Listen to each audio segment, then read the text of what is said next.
Hi friends, मैं हूं वहीदा और welcome to my channel Waheeda Bilimoria. Friends, आज हम क्लास 7th का जो 11th चैप्टर है पेरीमीटर एंड एरिया उसे करने वाले हैं। इसकी जो पहली एक्सरसाइज है उसे आज हम देखेंगे 11.1। इसमें इंटरेस्टिंग तरीके से पूरा एरिया और पेरीमीटर जो रेक्टेंगल और स्क्वायर का है उसे एक्सप्लेन किया गया है।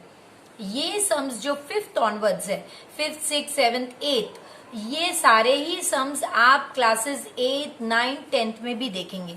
तो अगर आप इस साल इस पे थोड़ा ज्यादा कंसंट्रेट करेंगे तो फ्रेंड्स आई एम श्योर कि आपको आने वाले सालों में बहुत मदद होगी। तो चलिए शुरू करते हैं एक्सरसाइज 11.1 का हमारा सफर। Welcome friends to a new lesson that is area, perimeter and area, और उसकी पहली एक्सरसाइज हम देखेंगे आज। फ्रेंड्स, इसकी जो पहली एक्सरसाइज है उसमें हमें 8 सम्स दिए गए हैं और वो सारे ही हमारे एरिया और पेरीमीटर के जो कंसेप्ट है इन्हें क्लियर करने में हमारी बहुत मदद करेंगे। तो चलिए पहला सम शुरू करते हैं। आपसे मेरी रिक्वेस्ट रहेगी कि आप प्लीज पेज नंबर 208 खोल के रखिए ताकि हम जब सॉल्व करें तो आप क्वेश्चन अपनी टेक्स्ट बुक में देखें। तो पहला क्वेश्चन है, the length and the breadth of a rectangular piece of land. इसका मेजर आपको 500 मीटर्स दिया गया है और इसका ब्रेथ का मेजर यहाँ पे कभी कभी विड्थ भी लिखा गया होता है 300 मीटर। अब पहला है आपको इसका एरिया ढूंढना। तो फ्रेंड्स, रेक्टेंगल के एरिया के लिए हमारे पास फॉर्मूला ऑलरेडी है, length into breadth. So that is equal to 500 into 300, 5 3 15 और फिर 4 zeros। तो इतना आपका। इसके बाद फ्रेंड्स कंपलसरी आपको यूनिट लिखना होगा। अब क्योंकि ये एरिया है, आपका यूनिट सिर्फ मीटर नहीं बल्कि मीटर स्क्वायर होगा। किसी जगह पे इसकी जगह पे स्क्वायर मीटर भी लिखा जाता है, दोनों सेम ही है। अब आपको मैंने जैसे कि इसमें ही बताया है कि भाई कॉस्ट, अब कभी कभी ये क्वेश्चन नहीं पूछा जाता और सिर्फ सिंपल ये कहा जाता है कि कॉस्ट ऑफ लैंड इतना है, तब ढूंढना एरिया है या फिर ढूंढना पेरीमीटर है, ये ढूंढना बहुत मुश्किल होता है फ्रेंड्स। तो वो हमें यहां से पता चलता है। अगर मीटर स्क्वायर लिखा है तो इसका मतलब आप पहले एरिया ढूंढिए और फिर कॉस्ट ऑफ लैंड के बारे में सोचिए। तो हमने एरिया तो ढूंढ लिया क्योंकि हमें तो कहा ही गया था, और अब आप कॉस्ट ऑफ लैंड यहां से ही शुरू करेंगे। 1 metre square is equal to ₹10,000। अब आपका आंसर जो ऊपर का एरिया का आंसर है is equal to how much, ये मीटर स्क्वायर आपका आया था आंसर, तो वो कितने होंगे आपको सिर्फ क्रॉस मल्टीप्लाई करना है। 1 2 3 4 इंटू 1 2 3 4, सो 15 1 15 और ये 4 और 4 8 zeros। इतना क्वेश्चन मार्क रुपीस के नीचे है तो हम यहाँ पे रुपीस लिखेंगे। आप चाहें तो फिर इस तरह से आप कर सकते हैं। Question number 2 friends, find the area of a square park. एक स्क्वायर पार्क आपको दिया गया है, इसका आपको एरिया ढूंढना। एरिया यानी फ्रेंड्स जो अंदर का है, जो ये क्लोज्ड फिगर जितनी जगह प्लेन सरफेस की ऑक्यूपाई करता है उसे कहा जाता है एरिया। तो आपको एरिया ढूंढना है और इसका पेरीमीटर आपको दिया गया है। अब फ्रेंड्स हम जानते हैं कि इसका एरिया ऑफ स्क्वायर, स्क्वायर की फॉर्मूला है साइड इंटू साइड।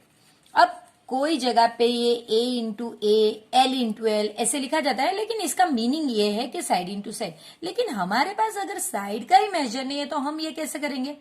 तो फ्रेंड्स ये स्टेप करने से पहले आपको यहां से शुरू करना है। ये जो है सर्कल मैंने बनाया है, ये बताता है कि मुझे पेरीमीटर दिया गया है।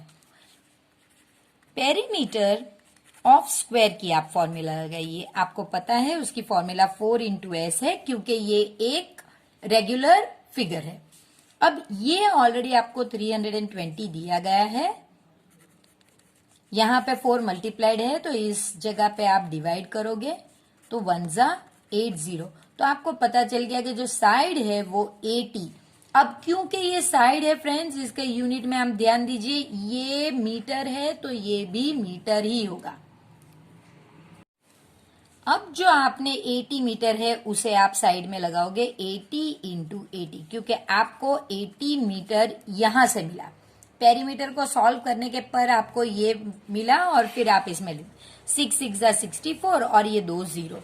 अब क्योंकि ये एरिया है तो यूनिट यहाँ पे मीटर स्क्वायर होगा। क्वेश्चन नंबर 3 है find the breadth of a rectangular plot of land.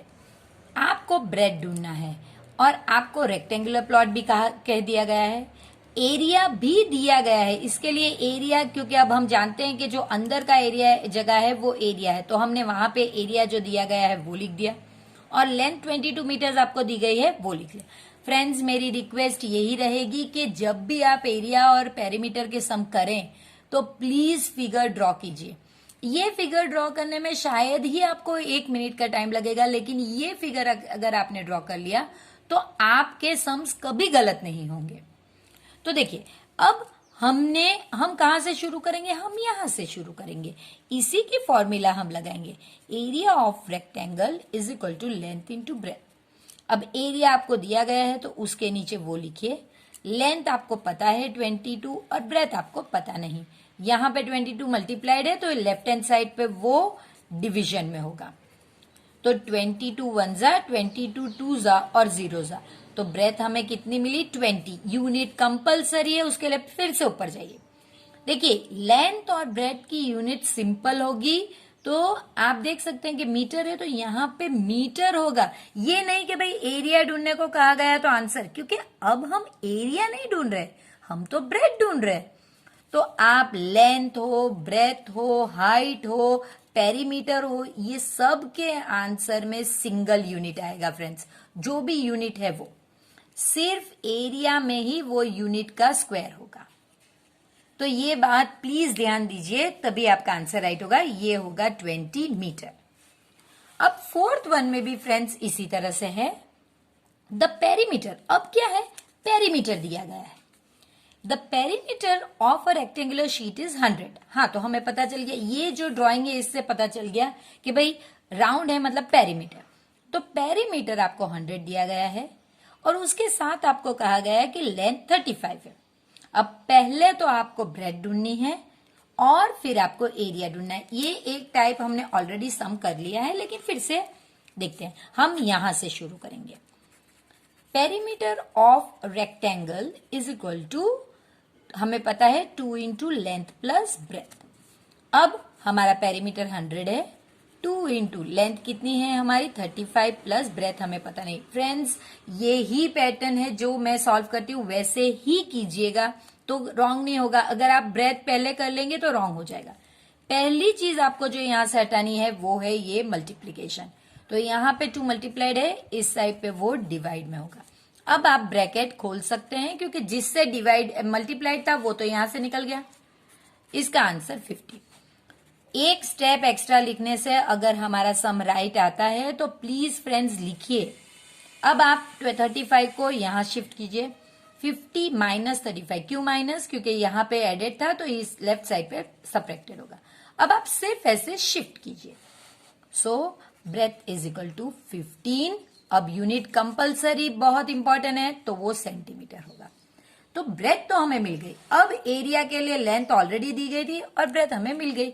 तो चलिए, area of rectangle is equal to length into breadth, that is equal to 35 into 15। अब जब भी आप इस तरह से मल्टीप्लाई करोगे तो आपको कंपलसरी ऐसे ही करना होगा।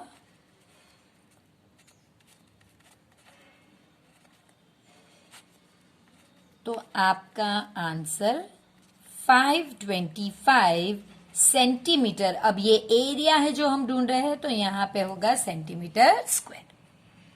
फ्रेंड्स, जो फिफ्थ सम है ये बहुत इंपॉर्टेंट है। ये सेम टाइप के सम आपको 8th, 9th and even 10th में होते हैं, तो प्लीज इसे ध्यान से कीजिएगा।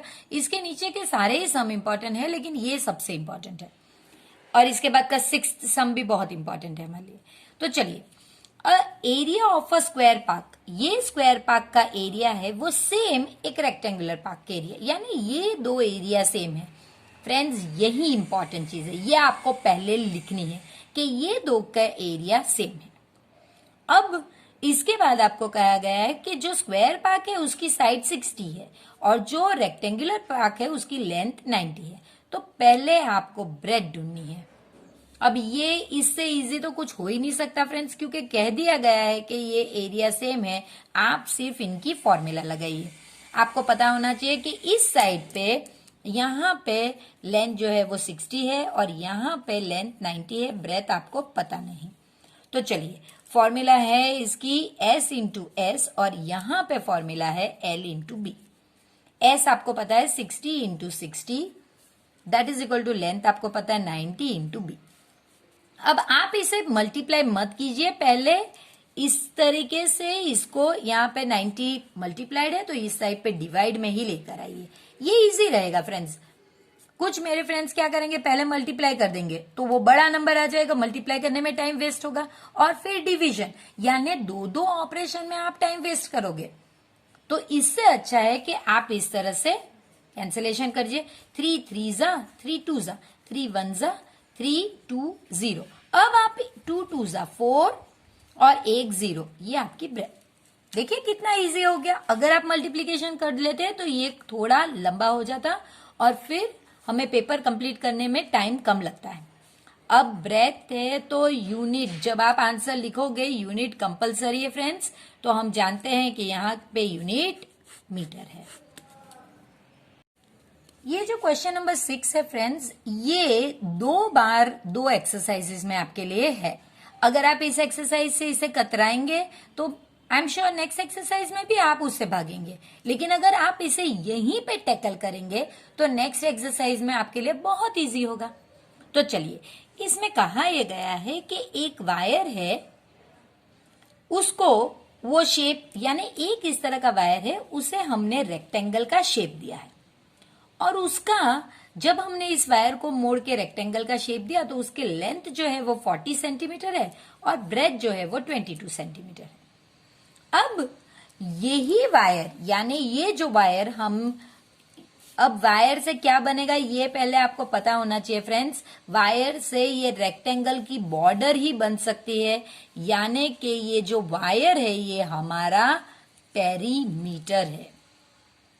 तो आप पेरीमीटर ढूंढोगे तो वो आपको लेंथ ऑफ वायर बताएगा। वो लेंथ ऑफ वायर आप पार्ट 2 ऑफ द सम में कीजिए। तो पार्ट 1 हम पहले सॉल्व करते हैं, फिर देखते हैं कि आगे क्या कहा जाता है। तो यहां से आपको करना है perimeter of wire is equal to, और या वायर यानी रेक्टेंगल, आप रेक्टेंगल लिखे तो भी चलेगा। तो 2, क्योंकि ये रेक्टेंगल है, 2 इंटू लेंथ प्लस ब्रेथ। तो 2 इंटू लेंथ आपकी 40 है और ब्रेथ आपकी 22। So 2 into 62 that is equal to 124। ये आपका आ गया पेरीमीटर है तो यूनिट होगा सेंटीमीटर।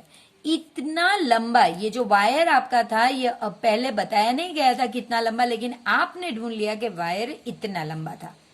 अब आपको कहा गया है कि यही वायर यानी अब वायर आपको पता है कि इसकी साइज है 124 सेंटीमीटर। यही वायर को बेंड करके हम स्क्वायर बनाने वाले हैं। तो यानी कि अब आपको पेरीमीटर पता है 124, ये वायर को बेंड करेंगे तो 124। तो अब आपको उससे इसकी साइज ढूंढनी है। तो वही फॉर्मूला फिर से लिखिए, पेरीमीटर ऑफ स्क्वायर, लेकिन फॉर्मूला क्या हो जाएगी, स्क्वायर क्या, 4 इंटू एस। ये आपको मिल गया है अब 124, 4 इंटू एस। अब ये 4 यहां से जाएगा, 124 by 4 is equal to S. 4 1 जा 4 3 जा 4 1 जा। So S is equal to 31। यानी कि ये जो नया स्क्वायर वही वायर से बनाया गया है, उसकी जो साइड है वो 31 वॉट, 31 सेंटीमीटर की है ना। इजी फ्रेंड्स, अब आपको बताना है कि ये एरिया, इसका एरिया बड़ा है या इसका एरिया। तो इतना सम सॉल्व करने के बाद हम फिर से ऊपर आते हैं और हम ढूंढते हैं एरिया। एरिया ऑफ ये रेक्टेंगल है तो हम रेक्टेंगल की फॉर्मूला लगाएंगे, लेंथ इंटू ब्रेथ। हमें पता है 40 इंटू 22। सो 22 4 जा 880। एरिया है इसलिए हम यहां पे लिखेंगे सेंटीमीटर स्क्वायर। अब यहां पे देख लेते हैं area of square that is equal to s into s that is equal to 31 into 31. आप मल्टीप्लाई करोगे 130 so 13 wait 3 3 wait 3 3 9 मेरी मिस्टेक थी. सो इसका आंसर आया 961 सेंटीमीटर स्क्वायर. आप देख सकते हैं ये 880 सेंटीमीटर स्क्वायर है, ये 960. देखिए ये कितना समझने लायक सम है कि अगर कोई वायर, पेरीमीटर तो सेम ही था लेकिन उसका शेप पे वो कितना एरिया ऑक्यूपाई करेगा वो डिपेंड करता है. देखिए सेम वायर रेक्टेंगल में 880 सेंटीमीटर स्क्वायर ऑक्यूपाई करता है, जब वो स्क्वायर में हो तो 961 सेंटीमीटर स्क्वायर. तो इसका मतलब अब आप आंसर लिखोगे therefore it occupies more area in a square. Question number 7 में the perimeter of the rectangle, यानी एक रेक्टेंगल का पेरीमीटर मैं हमेशा इसी तरह से ड्रॉ करती हूं एक सर्कल, ताकि मैं हर टाइम अंदर देखने की जरूरत नहीं, अगर मैं एक्सप्लेनेशन देखूं तो भी मुझे पता चल जाए कि पेरीमीटर मुझे दिया गया है 130 सेंटीमीटर और ब्रेथ जो है वो है 30 सेंटीमीटर. लेंथ मुझे ढूंढनी है. ये सम ऑलरेडी हम आगे देख चुके हैं और उसके बाद मुझे एरिया यानी मैंने अंदर शेडेड पार्ट किया और उसके भी ढूंढना है. तो फ्रेंड्स बहुत सिंपल, हम यहीं से शुरू करेंगे. Perimeter of rectangle that is equal to 2 into length plus breadth. अब ये ऑलरेडी दिया गया है तो इसके नीचे उसकी वैल्यू लिख लीजिए. लेंथ मुझे नहीं दी गई, ब्रेथ मेरा 30 है. मैंने आपको बताया पहले आपको इसे ही शिफ्ट करना पड़ेगा तभी ये राइट होगा. So 130 divided by 2 is equal to length plus 30. अब आपको ब्रैकेट रखने की जरूरत नहीं है. 2 6 and 5 so 65 is equal to L plus 30. अब आप 30 को शिफ्ट कीजिए क्योंकि 30 लेफ्ट साइड पे एडेड है, राइट साइड पे वो सब्ट्रैक्टेड होगा. So L is equal to 35 what centimetre, क्योंकि ये लेंथ है, सिंपल यूनिट्स 35 सेंटीमीटर. इसके बाद फ्रेंड्स आपको एरिया ढूंढने को कहा गया है. एरिया इज इक्वल टू, अब एरिया ये रेक्टेंगल है तो आप लिख लीजिए लेंथ इंटू ब्रेथ. सो 35 जो हमने अभी ढूंढा लेंथ और ये 30, तो 35 3 मुझे मालूम है 105 और एक 0 बचता है 1050. और क्योंकि ये एरिया है यूनिट सेंटीमीटर स्क्वायर होगा. ये लास्ट सम है इस एक्सरसाइज का फ्रेंड्स और बहुत इंटरेस्टिंग सम भी है. एक डोर है जिसकी लेंथ, अब डोर में आपको पता होगा कि लेंथ लंबी होती है और ब्रेथ कम होती है, तो लेंथ 2 मीटर है और ब्रेथ 1 मीटर है. उसे एक वॉल में फिट कर दिया है. ये वॉल एक रेक्टेंगुलर वॉल है जिसकी लेंथ 4.5 मीटर और उसकी ब्रेथ 3.6 मीटर है. आपको इसे व्हाइट वॉश करना है. फ्रेंड्स व्हाइट वॉश करना है यानी कि आपको एरिया चाहिए इस वॉल का, लेकिन नेचुरली उसमें ये नहीं होना चाहिए. तो ये एक सिंपल सम है जिसमें आपको पहले एक बड़े वाले रेक्टेंगल में से ये छोटे वाले रेक्टेंगल का एरिया माइनस करना होगा. ये 4.5 मीटर और 3.6 मीटर है और ये 2 मीटर और 1 मीटर है. इसको सबट्रैक्ट करना होगा तो आपको एरिया मिलेगा. उसके बाद आपका कॉस्ट ऑफ व्हाइट वॉशिंग आएगा. तो चलिए पहले हम इनके एरिया ढूंढते हैं. तो first one, area of wall that is equal to, क्योंकि ये रेक्टेंगल है, length into breadth 4.5 into 3.6. So 4.5 3.6, ये 1 डेसिमल प्लेस, ये 1 डेसिमल प्लेस दोनों के लिए, तो 2 डेसिमल. बस इन्हें साइड पे रख दीजिए, जो पॉइंट्स है उन्हें भूल जाइए. 6 5 30, 24 एंड 27. 3 5 15 और 12 एंड 13. 0 2 1 6 1 2. और फिर ये 2 डेसिमल प्लेसेस यानी 16.20, ये जो है ये आपका एरिया ऑफ वॉल है. अब सेकंड, अब आपने ये ढूंढ लिया तो आपको एरिया ऑफ डोर ढूंढना होगा. Area of door is equal to length into breadth क्योंकि वो रेक्टेंगल है, 2 इंटू 1, सो 2, और सॉरी मैंने यहाँ पे मीटर स्क्वायर नहीं लिखा, ये मेरी गलती थी, प्लीज इसे आप मत दोहराइएगा। तो ये आपने दोनों को ढूंढ लिया। अब आपको सबट्रैक्ट करना है जैसे मैंने आपको फिगर में बताया। सो आप लिखोगे area to be white washed is equal to area of wall minus area of door. तो ये हमने ढूंढा 16.20 minus 2 that is equal to, आप इस तरह करोगे, ये 2 का मतलब है 2.0, तो ये हो गया आपका 14.20 मीटर स्क्वायर फ्रेंड्स। अब आपको ये जो कॉस्ट है इसका करना है आगे, तो चलिए वो करते हैं।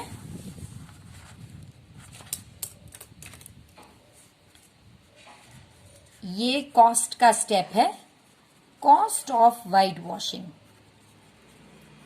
हमें दिया गया है कि 1 metre square is equal to 1 में कहां से लाई, जब यहाँ पे पर इस तरह से लिखा था ₹20 पर मीटर स्क्वायर, पर का मतलब है 1, तो यहां से हम शुरू करेंगे। 1 metre square is equal to ₹20। हमारा आंसर ये जो है 14.20 metre square is equal to how much. Simple friends, आपको मल्टीप्लाई ही करना है। अगर आप ऐसे मल्टीप्लाई करोगे तो थोड़ा डिफिकल्ट है, मैं ये प्रिफर करती हूँ, ये 2 डेसिमल पॉइंट है तो मैं इसे फ्रैक्शन में कन्वर्ट करना प्रिफर करती हूँ। देखिए अब ये आराम से कैंसिल हो गया और इसे मल्टीप्लाई बाय 2 यानी 284 मैं आराम से कर सकती हूँ, और क्वेश्चन मार्क रुपीज के नीचे है तो हम यहाँ पे रुपीज लिख सकते हैं। तो फ्रेंड्स इसके साथ हमारा जो एक्सरसाइज 11.1 का सफर यहीं तक है। अब झट से मिलते हैं एक्सरसाइज 11.2 में। तो देखा फ्रेंड्स आपने कि ये कितना इंटरेस्टिंग हो सकता है अगर आप सिर्फ 2 फॉर्मूला लर्न करें और इससे आप पूरी एक्सरसाइज एकदम आराम से और बड़ी ही मजे से सॉल्व कर सकते हैं। तो चलिए फिर एक्सरसाइज 11.2 में मिलते हैं। तब तक प्लीज वीडियो को लाइक कीजिए, इसे अपने फ्रेंड्स के साथ शेयर कीजिए फ्रेंड्स, इसी से मेरा मॉरल सपोर्ट बढ़ता है, और प्लीज चैनल को सब्सक्राइब कीजिए। फ्रेंड्स आप अगर सिर्फ सब्सक्राइब करते हैं या वीडियो को लाइक करते हैं तो मेरी चैनल को एक बहुत बड़ा बूस्ट मिलता है।